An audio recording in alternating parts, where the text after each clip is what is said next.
last but not least is texture. All right, and this is where Photoshop separates itself from a lot of other editing programs with the brush and with the brushes, because there's so many, and it adds, one of the things that it can do is add some texture and some dimension by using different kinds of brushes. Okay, there's also a bunch of filters in Photoshop that are good for adding some texture effects, and of course in the layer style palette we have texture as an option too, and you can see, because I still have my hills selected here, I can add texture this way, and I can soften it or lighten it to add a little bit or not.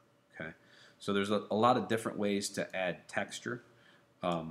There's the the actual texture tools and the filters. Okay, but we can also use brushes and some sort of more traditional techniques using drawing and brush tools to texturize a picture. All right.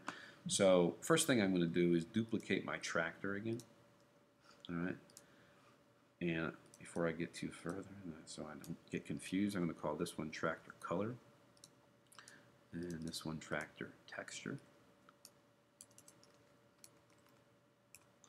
All right. And I'm going to drag this one on top of that layer, grab my move tool, hold the shift key down so that it stays on the same horizontal plane, and put it over here. Okay? So before we get to the brushes, one thing that we can do to texturize something and to add a little bit more dimensionality is use a shadow. Okay, so in this example of color, everything is flat and very two-dimensional, and sometimes that's the effect that you're going for. Over here, you'll see I added a shadow to the tractor, and which adds a little bit depth and some texture, because you're layering color, adjusting the opacity, so some of this pattern that's on the ground sort of shines through. Okay, so back on tractor copy 2. Oops, back on the working document here. One way I can add a drop shadow is to double click on the layer, open up the layer styles menu, and get a drop shadow. And I can modify it in a lot of different ways here. I can change the angle. So wherever this outside portion of the ray here is pointed, that's the direction that the sun or the light source is coming from. All right, I can adjust the size of the shadow. Okay, the spread, so how far it sort of blends away, and the distance. All right, so if I want it to look like it's a lot further away, I can do a lot of things in here.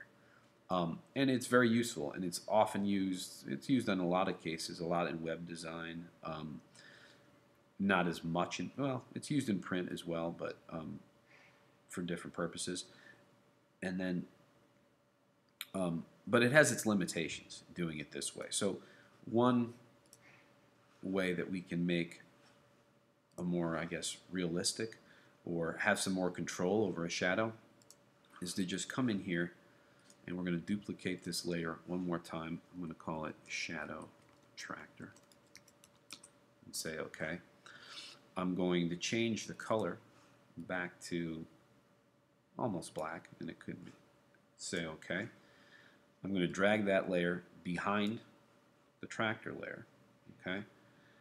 And then I can start modifying it to look like it's sort of skewed out. And there's a lot of different ways to transform an object in Photoshop. In the Edit menu up here, I go to Transform Path, okay?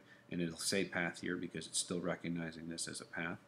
And it gives me a whole bunch of options. I'm going to start with perspective. Okay, and now I can mess around with that background path, okay, and skew things out a little bit. All right, so now you're seeing the shadow, and we have a little bit more control over it.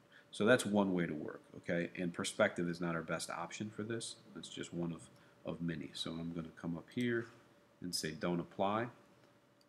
And you can play around with all of these. Distort, skew, rotate, and scale you have access to just with the move tool. But these others, some of which you have to select. The warp gives you the most, and I'm going to turn off my I'm going to most sort of control. Okay, you've got more points here, so I can do all kinds of funky things. All right, I can use these points in the middle and make it as sort of crazy and skewed and warped as I want to. All right, but again, not the best option for here. So the best option for this thing is actually to use your regular move tool. All right, and I don't want to have any transform tool selected. If I hold the control key down, oops, still thinking of Windows, rather the command key down, and click on one of these points, okay, it allows me to move it independently of the other points. So I can move this one, and then maybe move this one a little bit. Okay, maybe drag this down depending on how much I want to see. Maybe I don't want to see the steering wheel. Just want to see a little bit of the smokestack. Okay, and I can play around with this a while. It doesn't have to move the whole thing up a little bit, maybe. All right, something like that. All right, and you can play around with this to get the the effect that you're going for. And then if I like it, hit Enter to accept the transformation, and then come up here to opacity to take that down a little bit, okay? Which will come in handy when we actually add some texture to the background so it shines through a little bit. All right, so here's our texture background. Here's our tractors. I'm going to add a new layer between the tractor and the texture, and we'll call this brushes. All right, and now I'm going to play around with some of these brushes. So here's the brush tool, and to this point we've mostly used just some standard circular shaped hard edged or soft edge brushes, but there's a lot, okay, and you can load a ton more. All right, all down here there's different brushes, so please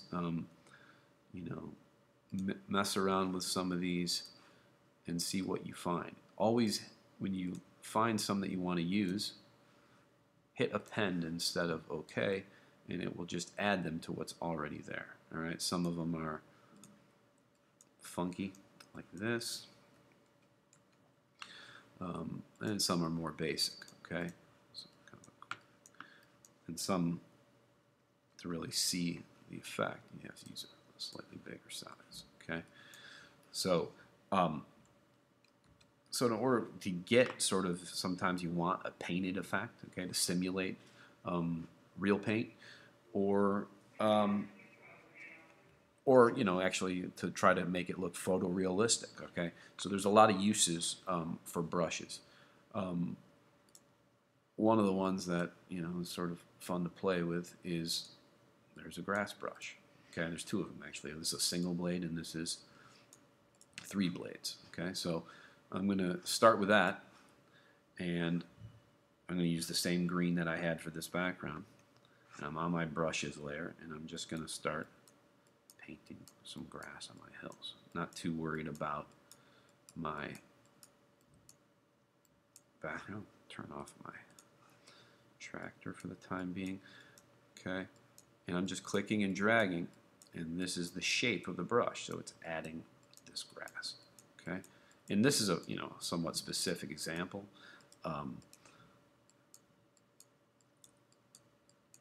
But there are plenty of other types of brushes in Photoshop that are, again, made to simulate different actual paint brushes, okay, or other types of effects. So I'm just going to add a little dark green here, and I can turn off my background layer, and eventually we will, to see how it's going to look. I can switch to single blade, okay, and maybe change the color a little bit, go a little darker, and add some stuff in here.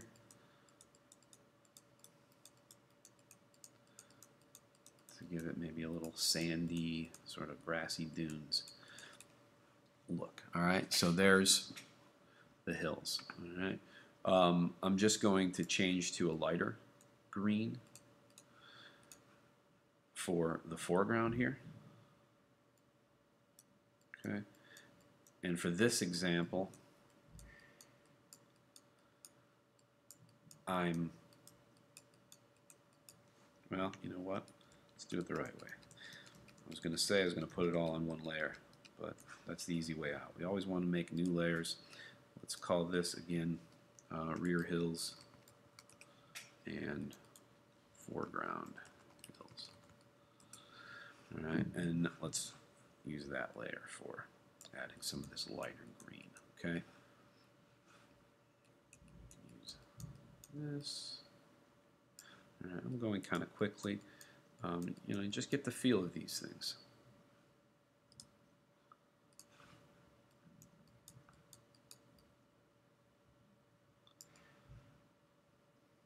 Okay.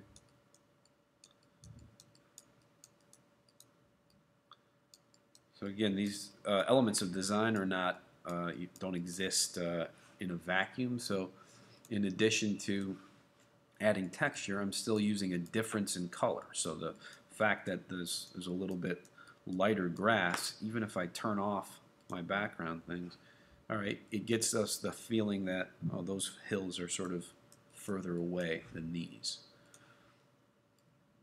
Okay.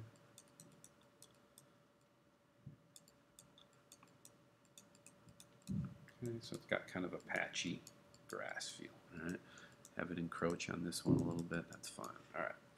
And again, let's turn it off. All right, so now it looks like we got some hills with this white area here. And I'm going to use a different brush up here in order to add some texture to the road.